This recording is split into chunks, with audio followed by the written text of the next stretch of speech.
বিমল দিলরুবা বাহার। ভারতের মানুষ অনেক পছন্দ করে এই গুটকা গিলিয়া।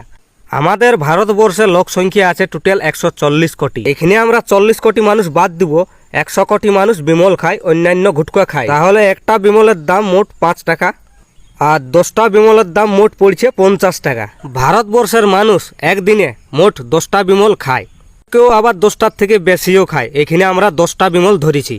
তাহলে একজনের মোট খরচ হচ্ছে 50 টাকা বিমল খাইয়ে একদিনে। তাহলে 100 কোটি মানুষ ইন্টু 50 টাকা করে যদি বিমলের খরচা ধরা হয়, মোট হচ্ছে আমাদের 5000 কোটি টাকা বিমলের খরচা।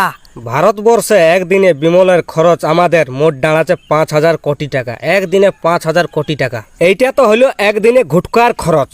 আবার যদি মদের খরচটা ধরা হয় তাহলে কত হবে? বিমল খাইয়ে 5000 কোটি টাকা একদিনে থুকে ফেলে দিছে মাটিতে। এইটাকেই বলে দম। আর এই কাজটা করতে পারা একমাত্র ভারতের মানুষ, তাছাড়া আর কেউ করতে পারবে না 5000 কোটি টাকা ফেলে দিতে।